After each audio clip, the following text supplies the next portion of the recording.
Hi besties, this video is about TTC problems, issues, concerns, or things you just go through when you're trying to conceive. Okay? I know for me, it was hard to stay positive. Every negative pregnancy test was like somebody stabbing me in my heart and making me feel just tragic and a piece of crap. So it was just hard to stay positive. I tell you, it was so difficult for me, and I was so depressed that I ended up going to a therapist, and that's what helped me. She was like, okay, you're not calling it quits now, so let's stop thinking about doomsday, and doomsday hasn't happened. And she was like a Christian psychologist, and it really helped because, I believe in prayer and things like that. And the funny thing is, when I went in there, she didn't know my religious beliefs, so it took a minute, and she kind of filled me out before she went there with the Christian psychology and stuff, and we just really vibed. And she told me I was one of her patients that she wasn't concerned about. Like, she didn't think I was going to slip my wrist. She just thought I was just really blue about not conceiving. So it is definitely hard to stay positive. You never thought it would ever have been an issue. Like, most women spend a lifetime trying not to get pregnant, so you never really thought it would be an issue to get pregnant until you try to get pregnant, unless you had some condition that you knew about before, like endometriosis or fibroids or whatever, where they might tell you. But I was totally lost in the sauce. I really thought that it would have been an easy process, and nothing about it was easy. So you really have to, I don't know, get your mind right. But that's even hard. I don't know. I don't even know how to deal with it or how to tell you to deal with it. All I know, it is difficult, especially when you think this should be simple and it just seems hard as hell. You don't understand why this is happening to you. You always know somebody who's had 4 or 5 abortions and 3 kids, and it's effortless, and they just pull the condom off one night, or people who have kids that they didn't really want, and all this is a stab to your heart. Like, why can I not have this baby? This is like my dream. This is what I want. These girls get pregnant, humping and bumping in cars and random places, and I can't have a baby. You really take it personal, and I really took it personal. You research everything. You research every possible thing, from acupuncture to things you can take, pills with like herbs, anything, pineapple juice, Robitussin, all those things. Like, I was researching everything, and I was like the reason for my YouTube channel, because I couldn't find anybody like me that was single trying to have a baby. So I thought I'd be the trailblazer.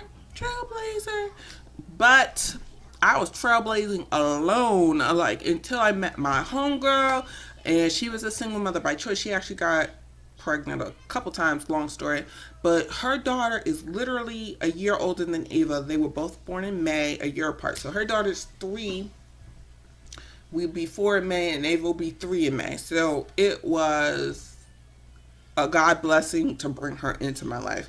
As I said in another video, to have somebody who's going through the same thing you are at the same time is a wonderful thing.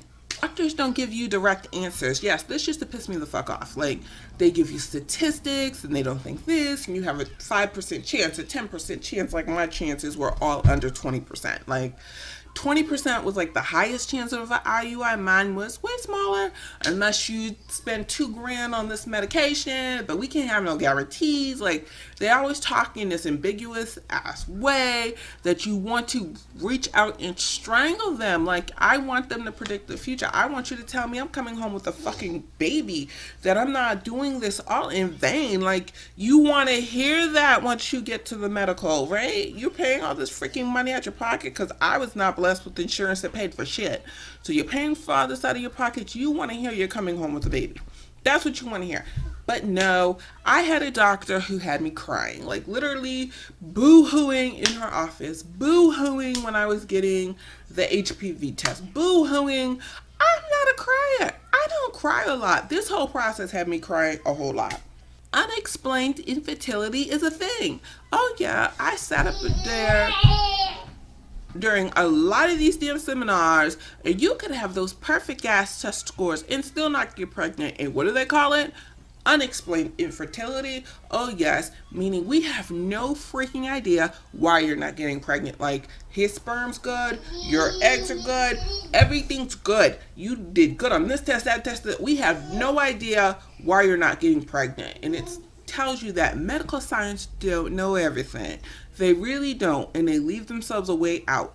Unexplained infertility. You realize how expensive it is. If you ain't rolling in dough, sitting on 100 grand, sitting on 20 grand, you realize that this could really start costing you. Like, when I moved to Boston with Ava at 2 months, I'm in debt. I'm in debt now. I'm climbing my way out of debt. And I didn't even have her through the fertility treatments. And if you don't know how I had her, you can go back in the videos. I didn't have her through the fertility treatment, but I paid for them jokers.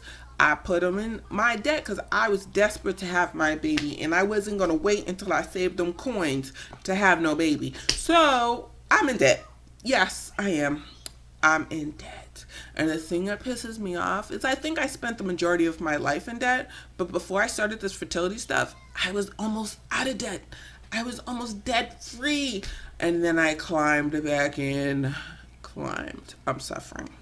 You wish you didn't use birth control before. Now, granted, I used condoms and all that because I didn't want STDs. But you know that boyfriend that you were kind of dating and you knew didn't have anything or whatever, or you could have found out, you wished you didn't use the condoms. Because I had a boyfriend and he was like, let's have a baby.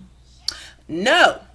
I don't want to be nobody's baby mama. What? I have a college degree. I did this. I'm trying to do that. Blah, blah, blah, blah, blah, blah. Backtrack. I wish I had popped out not one, but maybe 2 kids with him. Yes, because he was a mechanical engineer. He was doing well. I just didn't want to be his baby mama. Now, I wish I was his baby mama. I could have done it, even though I hate that word baby mama. Mother of his children. I wish I could. He doesn't have any kids presently. I could have did it. Hindsight is 2020. You always regret what you don't know. I don't really regret that, but if I had Miss Cleo whispering in my ear how I'd feel now, I would have had 2 babies by him. Yes, I would have. You start thinking you're cursed. Why the hell is this happening to me? The why me's. Oh my God. I think my life has always been a bunch of why me's. Like, I've always like, why me, God? Why me? And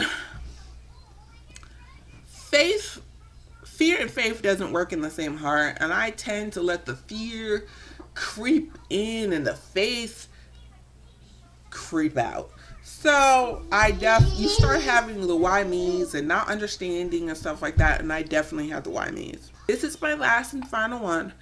People give you bullshit ass answers.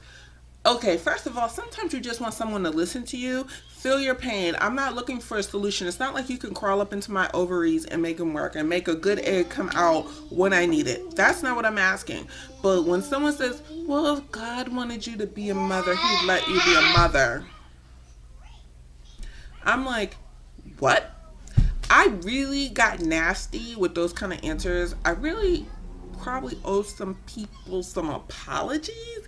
Like, a girl said that to me and she really, really wanted to get married, which is so funny because she's getting married now, but she really, really wanted to get married. I knew this. And I said, well, what if God told you that you're going to be single the rest of your life, but you really, really want to get married? And there was a time I really, really wanted to get married too. That has changed. But anyways, not that I don't want to get married, but not really, really.